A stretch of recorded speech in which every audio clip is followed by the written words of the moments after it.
Hello students, it's Anuradha ma'am here. Welcome to my YouTube channel make concept easy. आज के video lecture में class 12th accountancy sample paper का question number 23 आपको solve करवा रही हूँ। ये क्वेश्चन थोड़ा सा टफ क्वेश्चन है, स्टार्टिंग से एंड तक फुल कंसंट्रेशन के साथ देखना ताकि पूरा क्वेश्चन आपको अच्छे से क्लियर हो जाए। तो मैं ले रही हूँ क्वेश्चन नंबर 23 सैंपल पेपर 2025-26 का। Extract of financial statement of Alexa Limited are produced below। देखो क्वेश्चन में बैलेंस शीट का एक्सट्रैक्ट गिवन है। 2 साल के फिगर दिए हैं 31 मार्च 2025 और 31 मार्च 2024। इक्विटी शेयर कैपिटल 31 मार्च 2025 का है 2,37,60,000 और 31 मार्च 2024 का है 2 करोड़। रिजर्व एंड सरप्लस 31 मार्च 2025 का है 20 लाख और 24 का है 10 लाख। अब देखो नोट्स टू अकाउंट में भी शेयर कैपिटल दिखाया गया है। अथोराइज कैपिटल क्वेश्चन में गिवन नहीं है। इश्यूड कैपिटल 31 मार्च 2025 का है 2,37,60,000 और 24 का है 2 करोड़। सब्सक्राइब्ड कैपिटल भी दोनों साल का सेम है। नोट नंबर 2 में रिजर्व एंड सरप्लस में सिक्योरिटीज प्रीमियम दिया है। 31 मार्च 25 का है 20 लाख और 24 का है 10 लाख। तो ये बैलेंस शीट का एक्सट्रैक्ट गिवन है। During the year Alexa limited purchased business of Gloria limited with assets of ₹50 lakh and liabilities of ₹20 lakh. देखो साल के दौरान ही एलेक्सा लिमिटेड ने ग्लोरिया लिमिटेड का बिजनेस परचेज कर लिया। जो एसेट थी वो थी 50 लाख की और लायबिलिटी थी 20 लाख की। With regards to the following additional information. अब क्वेश्चन में और भी एडिशनल इंफॉर्मेशन गिवन है। During the year 40,000 equity shares were issued at a premium of ₹4 per share for cash. Company ने 40,000 इक्विटी शेयर्स को कैश पर इश्यू किया है, ₹4 पर शेयर प्रीमियम के लिए हैं। Besides this, no shares were issued as sweat equity bonus or as ESOP in an form। Company ने सिर्फ 2 ही तरीके से शेयर इश्यू किए हैं, एक तो कैश में, दूसरे purchase consideration other than cash में। ना ही स्वेट इक्विटी शेयर इश्यू किए हैं, ना ही कोई बोनस शेयर दिया है, ना ही ESOP की फॉर्म में इश्यू किए हैं। Give journal entries for issue of shares for cash and consideration other than cash. आपको यहाँ पर दोनों तरीके की एंट्री दिखानी है, फॉर कैश भी और for consideration other than cash भी। Also prepare share capital account and securities premium account in the books of Alexa limited. देखो क्वेश्चन सोल्व करने से पहले क्वेश्चन की डिटेल पहले अच्छे से समझ लेते हैं। क्वेश्चन में जो एलेक्सा लिमिटेड है ये परचेजिंग कंपनी है, वेंडर कंपनी है Gloria limited. Alexa limited Gloria limited का बिजनेस परचेज कर रही है। देखो एलेक्सा लिमिटेड ने ग्लोरिया लिमिटेड की एसेट्स जो 50 लाख की थी वो टेक ओवर कर ली और लायबिलिटी जो 20 लाख की थी वो भी ले ली है। यानी ग्लोरिया लिमिटेड के पास 50 लाख की एसेट थी, अब वो होगी एलेक्सा लिमिटेड की, और ग्लोरिया लिमिटेड की देनदारी थी 20 लाख रुपए की, अब वो होगी एलेक्सा लिमिटेड की। लेकिन जब एलेक्सा लिमिटेड ने ग्लोरिया लिमिटेड का बिजनेस टेक ओवर किया तो परचेज कंसिडरेशन कितना दिया ये हमें कैलकुलेट करना होगा। ये क्वेश्चन में गिवन नहीं है, इसी वजह से ये क्वेश्चन देखो थोड़ा सा कॉम्प्लिकेटेड है, आपको फुल कंसंट्रेशन के साथ समझना होगा। इसके साथ साथ क्वेश्चन में कुछ एडिशनल इंफॉर्मेशन भी गिवन है, जैसे कंपनी ने 40,000 इक्विटी शेयर्स को इश्यू किया है eight a premium of ₹4 per share for cash. यहाँ पर 40,000 शेयर्स फॉर कैश इश्यू किए गए हैं और कंपनी ने जो शेयर्स कैश में इश्यू किए हैं उन शेयर्स पर ₹4 लिया है प्रीमियम का। यानी ₹10 फेस वैल्यू का शेयर है, कंपनी ने ₹4 प्रीमियम के लिए, तो टोटल ₹14 में कंपनी ने शेयर्स इश्यू किए हैं फॉर कैश। यहाँ पर लमसम पेमेंट हुई है, कोई भी इंस्टॉलमेंट में पेमेंट नहीं। तो इतना आपको समझ में आ गया। अब देखो क्वेश्चन स्टार्ट करते हैं सोल्व करना। सबसे पहले आप क्या करेंगे कि 2 अकाउंट बना लेंगे। एक है इक्विटी शेयर कैपिटल अकाउंट, दूसरा है सिक्योरिटीज प्रीमियम अकाउंट। अब क्वेश्चन में आप देखेंगे, क्वेश्चन की बैलेंस शीट के एक्सट्रैक्ट में जो ओपनिंग शेयर कैपिटल का बैलेंस है उसे आप लिखेंगे by balance brought down, amount है ₹2 करोड़। जो क्लोजिंग शेयर कैपिटल का बैलेंस है उसे लिखेंगे to balance carried down, amount है 2,37,60,000।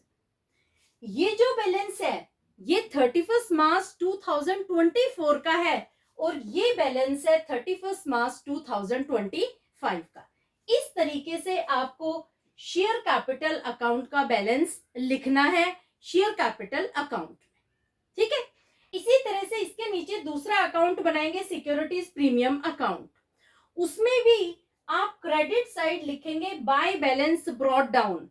जो 31 मार्च 2024 का बैलेंस है 10 लाख रुपीज, उसे आप क्रेडिट साइड लिख देंगे और डेबिट साइड लिखेंगे टू बैलेंस कैरीड डाउन। 31 मार्च 2025 का बैलेंस है 20 लाख, तो ये लिख देंगे आप डेबिट साइड। ये आप एज इट इज अमाउंट लिखेंगे जो आपको क्वेश्चन में बैलेंस शीट के एक्सट्रैक्ट में गिवन है। यहां तक कोई कॉम्प्लिकेशन नहीं हुई। अब देखो, अब हम स्टार्ट करते हैं जर्नल एंट्रीज पास करना। पहले हम एंट्री पास करेंगे issue of shares for cash की। जब कंपनी शेयर्स इश्यू कर रही है कैश के लिए तो कंपनी के पास कैश आएगा, तो एंट्री होगी bank account debit to equity share application and allotment account. कितने शेयर कंपनी ने इश्यू किए हैं? कंपनी ने 40,000 शेयर्स इश्यू किए हैं। 40,000 शेयर्स 14 रुपए के हिसाब से इश्यू किए हैं, यानी 5,60,000 रुपए कंपनी रिसीव कर रही, ठीक है।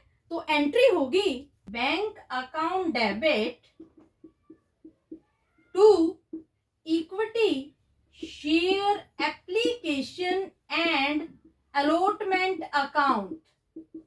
मैंने शेयर एप्लीकेशन के साथ शेयर अलॉटमेंट क्यों लिखा है? क्योंकि ये लमसम पेमेंट हो रही है, वन टाइम में ही कंपनी पेमेंट रिसीव कर रही है। और जब लमसम पेमेंट होती है तो हम एप्लीकेशन के साथ अलॉटमेंट अकाउंट को भी क्रेडिट करते हैं, ये आप ध्यान रखना। अमाउंट आएगी ₹5,60,000। अब देखो, सेकंड एंट्री में कंपनी ट्रांसफर करेगी शेयर एप्लीकेशन मनी को शेयर कैपिटल में और सिक्योरिटीज प्रीमियम में। क्योंकि कंपनी ने ये जो शेयर्स इश्यू किए हैं ये 4 रुपए पर शेयर प्रीमियम के हिसाब से इश्यू किए हैं। देखो, शेयर थे 40,000, इश्यू किए हैं 10 + 4। 40,000 को 10 से मल्टीप्लाई करेंगे तो अमाउंट आएगी ₹4 लाख। 40,000 को 4 से मल्टीप्लाई करेंगे तो अमाउंट आएगी ₹1,60,000। ये जो 4 लाख है इसे दिखाएंगे शेयर कैपिटल में और जो 1,60,000 है इसे दिखाएंगे सिक्योरिटीज प्रीमियम। तो सेकंड एंट्री में जो 5,60,000 रुपए है इसे हम बाइफरकेट कर देंगे। 4 लाख रुपए दिखाएंगे शेयर कैपिटल में और 1,60,000 दिखाएंगे securities premium.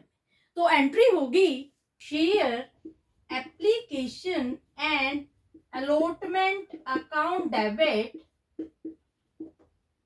To share capital account to securities premium account.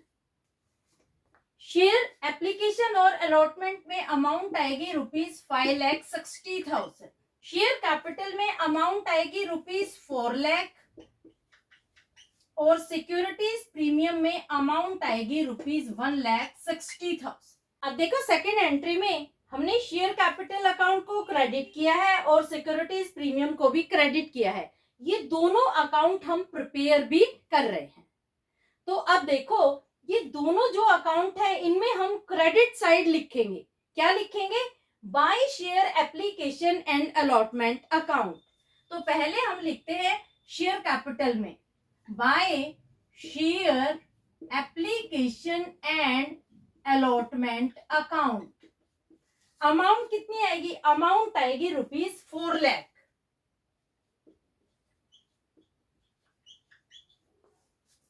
इसी तरह से सिक्योरिटीज प्रीमियम में क्रेडिट साइड लिखेंगे by share application and allotment account. Amount आएगी ₹1,60,000। यहां तक आपको समझ में आ गया। अब देखो, इन दोनों अकाउंट के थ्रू हम ये फाइंड आउट कर लेंगे कि ग्लोरिया लिमिटेड को एलेक्सा लिमिटेड ने कितना परचेज कंसिडरेशन पे किया है। कैसे आप फाइंड आउट करेंगे? दोनों अकाउंट का अब आप करेंगे टोटल। देखो, इक्विटी शेयर कैपिटल की डेबिट साइड ज्यादा है तो आप लिखेंगे 2,37,60,000। सेम अमाउंट आप दोनों साइड लिखेंगे 2,37,60,000। अब देखो, इन दोनों का टोटल करेंगे, टोटल आएगा 2,04,00,000। ठीक है, इस टोटल को हम डिडक्ट करेंगे 2,37,60,000 में से। तो डिफरेंस कितना आएगा? डिफरेंस आएगा 33,60,000। ये जो डिफरेंस आया है इसे हम नाम देंगे बाय ग्लोरिया लिमिटेड।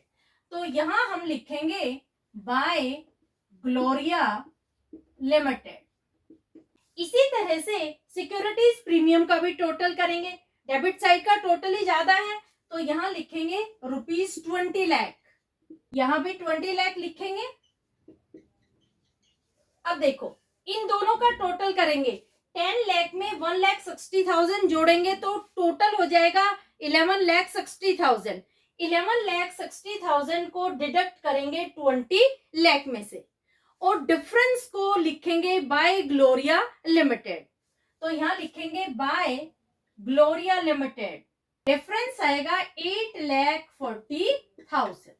अब देखो, टोटल परचेज कंसिडरेशन हम निकाल रहे हैं जो एलेक्सा लिमिटेड ने पे किया है ग्लोरिया लिमिटेड को। पहले आप लिखेंगे 33,60,000। 33,60,000। इसमें आप प्लस करेंगे 8,40,000। तो टोटल आएगा 42 लाख।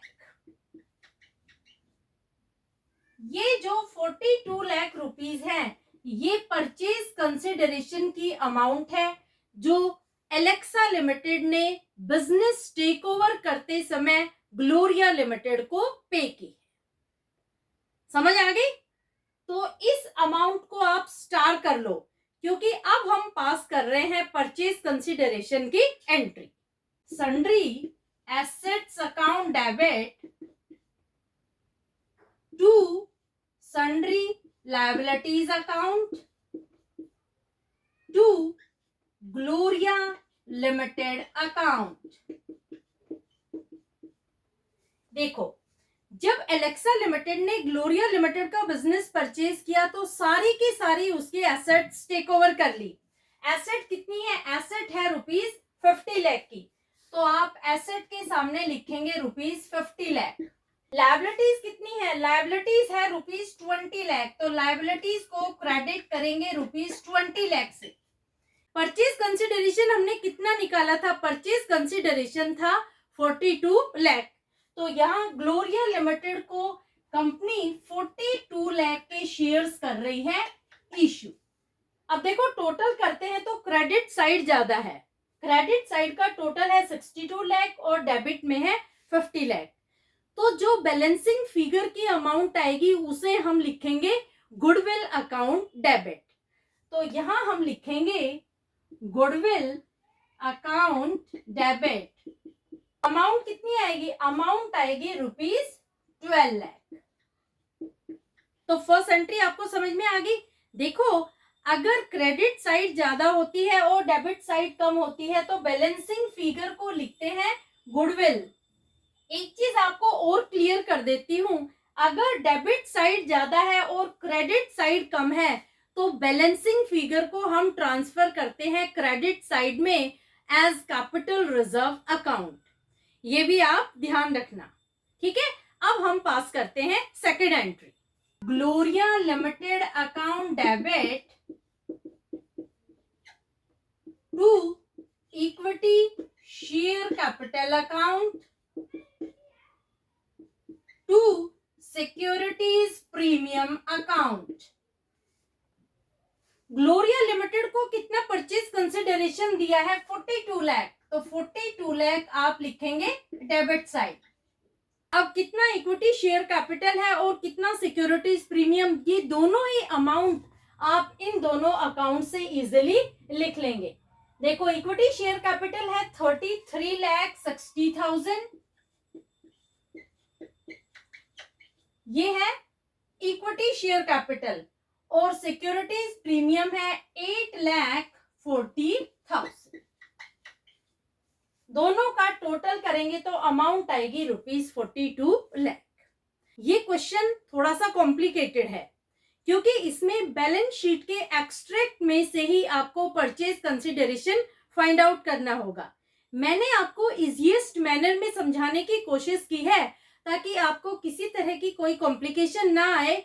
अदरवाइज इस क्वेश्चन में अगर मैं वर्किंग नोट से आपको समझाती तो आपको ये क्वेश्चन कॉम्प्लिकेटेड हो जाता। मैं पहले लिखती करंट ईयर का शेयर कैपिटल, उसमें से प्रीवियस का माइनस करती, फिर मैं उसमें से issue for shares for cash minus करती। तो इस तरह से उसमें काफी कॉम्प्लिकेशंस अराइज हो जाती है, बच्चे उसमें बहुत ज्यादा कंफ्यूज हो जाते हैं। तो मैंने कोशिश की है कि सबसे पहले आप दोनों अकाउंट का फॉर्मेट बना लो। फॉर्मेट में जो भी बैलेंस शीट के एक्सट्रैक्ट में अमाउंट गिवन है वो दोनों आप बिल्कुल कॉपी कर लो, दोनों अकाउंट में डेबिट और क्रेडिट साइड। फिर आप issue of shares for cash की एंट्री पास कर लो, और issue of shares for cash की एंट्री पास करने के बाद आप क्रेडिट साइड में शेयर कैपिटल और सिक्योरिटीज प्रीमियम की अमाउंट ट्रांसफर कर दो। फिर आप टोटल करके बैलेंसिंग फिगर निकाल लो। दोनों बैलेंसिंग फिगर को ऐड करेंगे तो आपको मिल जाएगा परचेज कंसिडरेशन। क्लियर? तो होपफुली पूरा क्वेश्चन आपको समझ में आ गया होगा। फिर भी कोई क्वेरी हो तो feel free to comment in comment box. ये क्वेश्चन आपके सीबीएसई सैंपल पेपर में 6 मार्क्स के लिए पूछा गया है। तो अगर आप फुल कंसंट्रेशन के साथ देखते हैं तो 6 मार्क्स हो जाते हैं आपके पक्के। ज्यादा से ज्यादा आप वीडियो सर्कुलेट करना, क्योंकि ये क्वेश्चन कोई भी बच्चा इजीली सॉल्व नहीं कर पाया है, हर बच्चे को कॉम्प्लिकेशन अराइज हुई है। तो मैं चाहती हूँ कि मेरे वीडियो लेक्चर के थ्रू हर बच्चे को ये क्वेश्चन अच्छे से क्लियर हो जाए। Thank you so much.